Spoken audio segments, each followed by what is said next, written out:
Hello दोस्तों, स्वागत है आपका हमारे YouTube चैनल में। आज की इस वीडियो में हम पढ़ने वाले हैं कक्षा 12 का काव्य खंड का चैप्टर परिवर्तन, जो कि सुमित्रा नंदन पंत जी द्वारा लिखा गया है। परिवर्तन चैप्टर में कवि ने देश के वैभव और समृद्धि से परिपूर्ण प्राचीन युग का स्मरण और वर्णन किया है।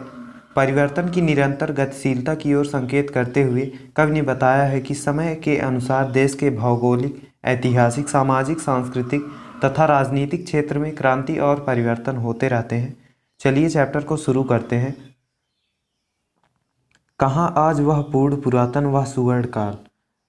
इसका अर्थ है कि समृद्ध और वैभव से परिपूर्ण हमारा पूर्ण पुरातन, पुरातन अर्थात प्राचीन, हमारा प्राचीन काल, वह सुवर्ण काल, हमारे इतिहास का स्वर्ण काल कहाँ विलीन हो गया। भूतियों का दिगंत छविजाल। उस समय चारों दिशाओं में ऐश्वर्य और समृद्धि थी। भूतियों अर्थात ऐश्वर्य और समृद्धि, और दिगंत अर्थात दिग्दिगांतर, चारों दिशाओं में ज्योति चुंबित जगती का भाल, और भारत का ज्योति चुंबित जगती का भाल, भाल अर्थात मस्तक, अर्थात भारत का मस्तक ज्ञान की ज्योति से जगमगाता रहता था। राशि राशि विकसित वसुधा का वह यौवन विस्तार। राशि राशि विकसित अर्थात चारों ओर लहलहाती खेती और हरियाली के रूपों में मानो धरती का यौवन विस्तार, मानो धरती का यौवन विकसित होता रहता था। स्वर्ग की सुषमा जब साभार। उस युग की सुषमा को देखकर ऐसा प्रतीत होता था मानो स्वर्ग की सुषमा, मानो स्वर्ग की सुंदरता धरती का आभार स्वीकार करने के लिए धरती पर उतर आई हो। धरा पर करती थी अभिसार, अर्थात धरती पर उतर आई हो। प्रसूनों के शाश्वत श्रृंगार, स्वर्ण भृंगों के गंध विहार। प्रसूनों, प्रसून अर्थात पुष्प, निरंतर खिलते रहने वाले अनेक प्रकार के पुष्प शाश्वत श्रृंगार, धरती का श्रृंगार करते थे। स्वर्ण भृंगों के गंध विहार अर्थात जिनकी गंध से मतवाले सुनहरे भौहों उन पर मंडराते और गूंजते रहते थे, गूंज उठते थे बारंबार, अर्थात उन पर सुनहरे भौरे गूंजते रहते थे। सृष्टि के प्रथमोद्गार। भौरों की गुंजार ऐसी प्रतीत होती थी मानो सृष्टि के प्रथमोद्गार, अर्थात मानो सृष्टि अपने हृदय के प्रथम उद्गारों को व्यक्त कर रही है। नग्न सुंदरता थी सुकुमार। उस समय नग्न सुंदरता, उस समय चारों ओर उन्मुक्त या स्वतंत्र सौंदर्य सुकुमार था। रिद्धि और सिद्धि अपार, और चारों ओर अपार वैभव और समृद्धि छाई रहती थी। ऐ विश्व का स्वर्ण स्वप्न, संस्कृति का प्रथम प्रभात। स्वर्ण स्वप्न अर्थात स्वर्णिम स्वप्न या सुनहरा सपना। ऐसा वह युग विश्व के स्वर्णिम स्वप्न के समान मनोरम और सृष्टि का प्रथम प्रभात के समान प्रतीत होता था। जिस प्रकार प्रभात जागृति, नवजीवन, उल्लास, सौंदर्य तथा उत्साह का प्रतीक होता है, उसी प्रकार वह प्राचीन भी इन्हीं समस्त गुणों और विशेषताओं से परिपूर्ण था। कहाँ वह सत्य वेद विख्यात। कवि उस स्वर्ण युग को याद करते हुए कहता है कि आज जीवन का वह सत्य, जीवन को सहजता के साथ स्वीकार करने का उपदेश देने वाले ये विश्वविख्यात वेद कहाँ गायब हो गए हैं या कहाँ विलीन हो गए। दुरित दुख दैन्य न थे जब ज्ञात। वह ऐसा युग था जब मानव को दुरित दुख दैन्य न थे जब ज्ञात, जब मानव को पाप, दुख, दीनता और गरीबी का सामना नहीं करना पड़ता था। अपरिचित जरा मरण भ्रूपात। उस युग में मानव वृद्धावस्था और मृत्यु की विभीषिकाओं से पूर्णतः अपरिचित था।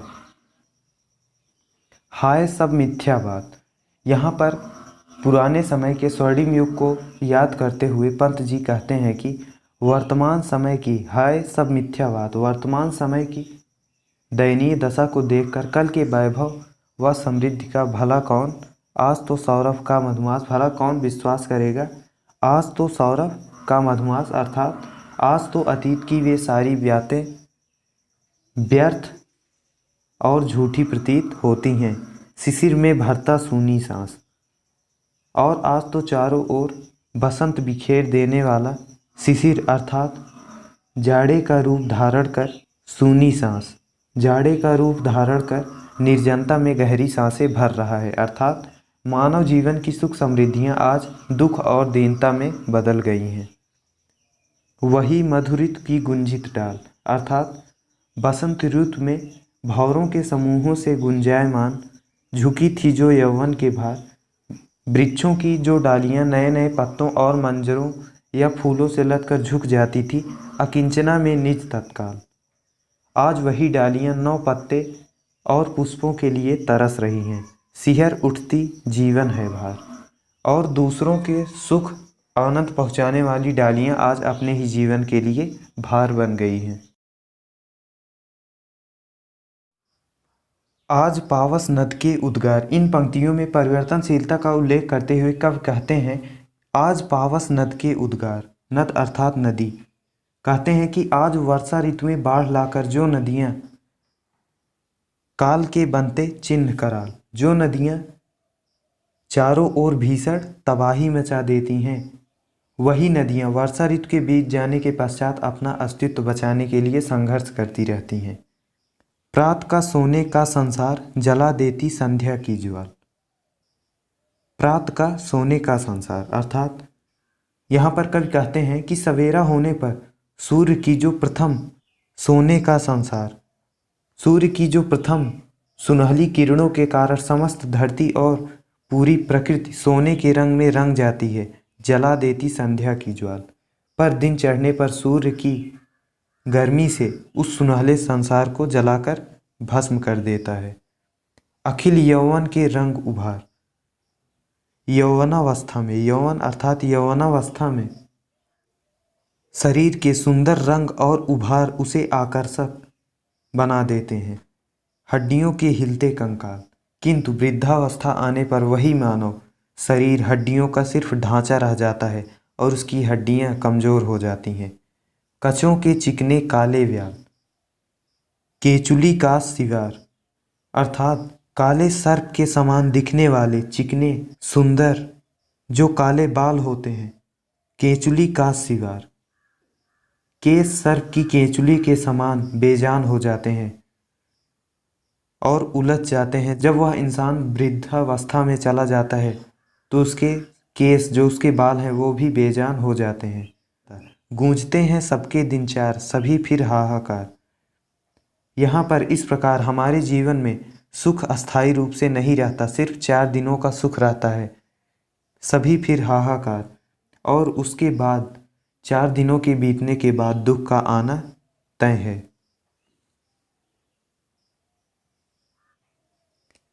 आज बचपन का कोमल गात, गात अर्थात शरीर। आज बचपन का जो कोमल और सुंदर शरीर है, जरा का पीला पात, वृद्धावस्था आ जाने पर वही शरीर पीले पत्ते के समान हो जाएगा। 4 दिन सुखद चांदनी रात। जीवन में सुख देने वाली चांदनी रातें और सुख के क्षण सिर्फ 4 दिन के हैं, बहुत कम हैं। और फिर अंधकार अज्ञात, और उसके बाद शेष जीवन में तो अज्ञात अंधकार से परिपूर्ण रात्रि ही नजर आती है। शिशिर सा झर नयनों का नीर। दुख के छड़ों में पुष्पों के समान शिशिर सा झर नयनों का नीर झुलस देता गालों के फूल। दुख के छड़ों में पुष्पों के समान गालों को झुलस देता, गालों को इस प्रकार से झुलसा देता है जैसे शिशिर सा झर नयनों का नीर, जैसे शिशिर की ओस फूल पत्तों को झुलसा देती है। प्रणय का चुंबन छोड़ अधीर। उस समय प्रेमी के अधर प्रणय के चुंबनों को भूलकर अधर जाते अधरों को भूल, अपने प्रिय के अधरों को भूल जाते हैं। मृदुल होठों का हिमजल हास। आज जिन होठों पर ओस की बूंद के समान निर्मल और मोहक हंसी छाई रहती है, उड़ा जाता निश्वास समीर। वृद्धावस्था आ जाने पर वह होठों की हंसी को उड़ा ले जाती है। अर्थात यहाँ पर कवि का कहने का तात्पर्य यह है कि मानव निर्मल एवं मुक्त हंसी हंसना भूल जाता है। सरल भौहों का सरदाकाश। चिंताहीन जो भौहें शरद ऋतु के स्वच्छ मेघहीन आकाश के समान अपने सरल रहती हैं, अर्थात सीधी रहती हैं। घेर लेते घन घीर गंभीर, समय बीतने पर चिंता के सघन मेघ सघन बादल उसे घेर कर उन्हें गंभीर और चिंतित बना देते हैं। शून्य सांसों का विधुर वियोग, उड़ाता अधर मधुर संयोग, संयोग के समय प्रिय प्रियतमा के जो अधर आपस में जुड़ जाते हैं अथवा चुंबन के आबद्ध हो जाते हैं, छुड़ाता अधर मधुर संयोग। बिछोह हो जाने पर वही अधर वियोग के दुख के कातर हो गहरी सांसें भरते हैं। मिलन के पल केवल दो चार, इस संसार में मिलन के क्षण केवल दो चार ही होते हैं। विरह के कल्प अपार, परंतु विरह असंख्य कल्पों के समान लंबा होता है।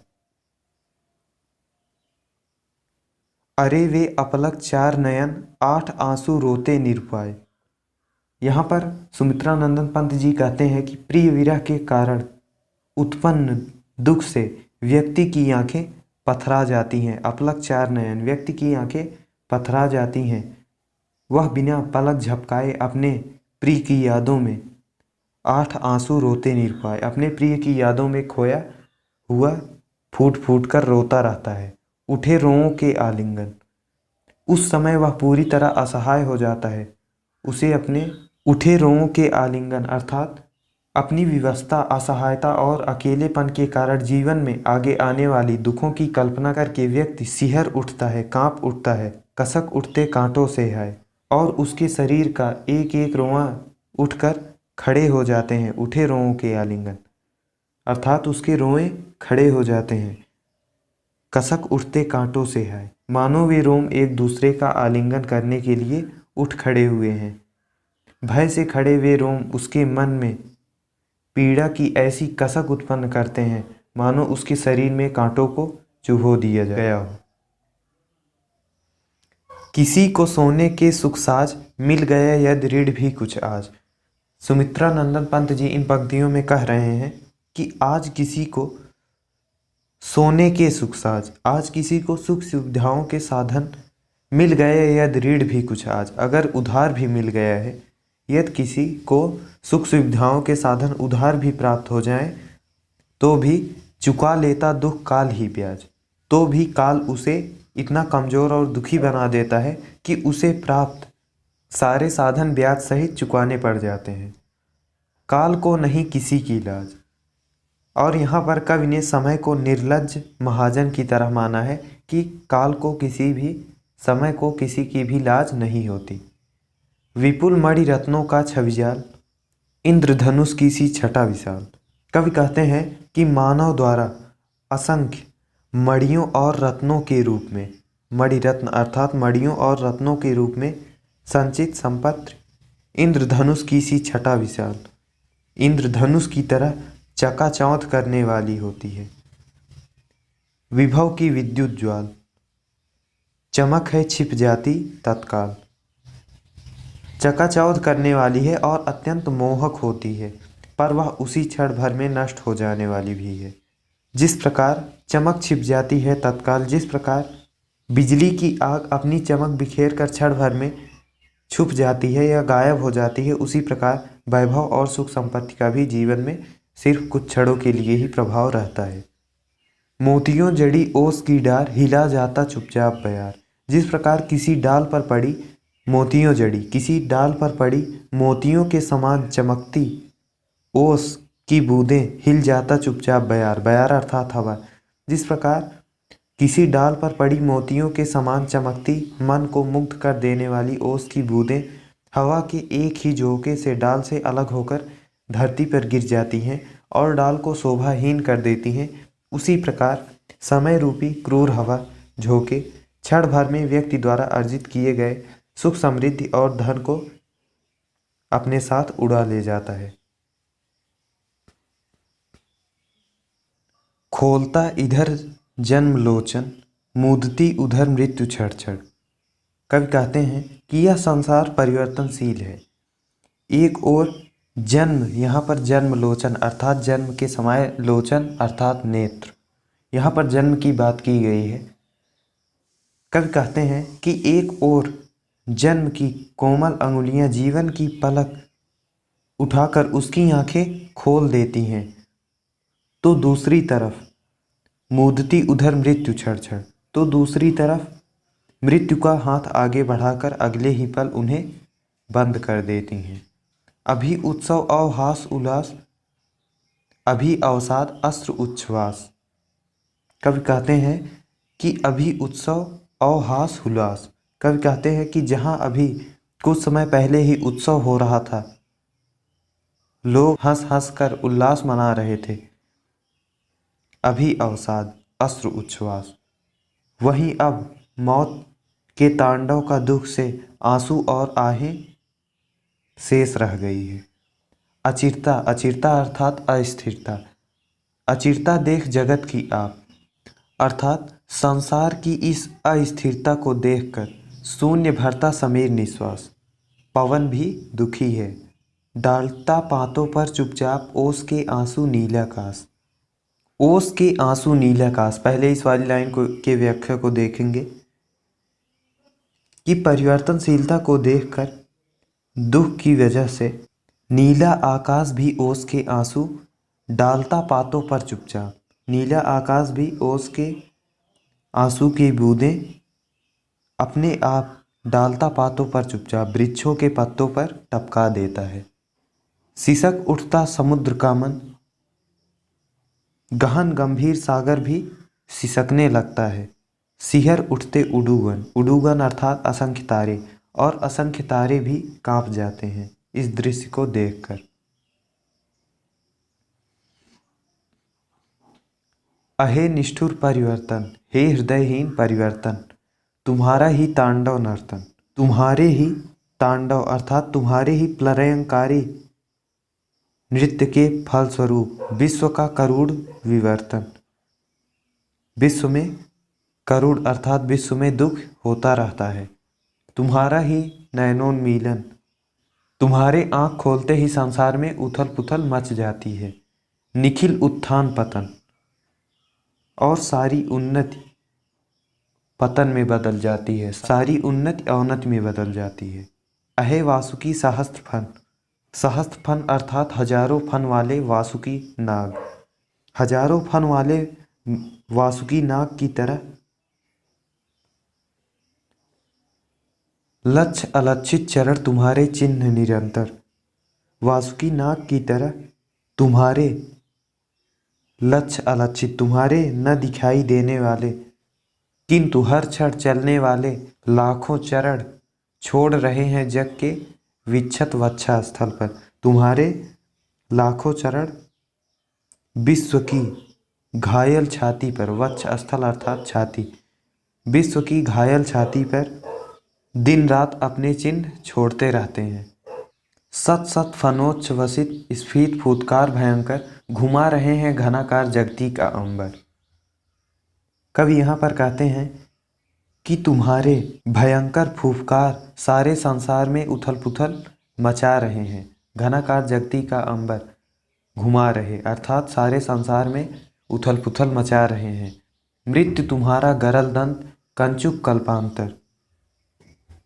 कवि कहते हैं कि मृत्यु ही तुम्हारा गरल दंत अर्थात मृत्यु ही तुम्हारा विषैला दांत है, कंचुक कल्पांतर, और प्रलय के बाद नई सृष्टि का उत्पन्न होना ही तुम्हारा केचुली का बदलना है। अखिल विश्व ही विवर वक्र कुंडल दिग्मंडल, संपूर्ण विश्व ही तुम्हारी बाबी है और दिशाओं का घेरा ही तुम्हारा मंडलाकार कुंडली है, अर्थात सभी दिशाओं तक फैला हुआ जो संपूर्ण विश्व तुम्हारी जकड़ में है।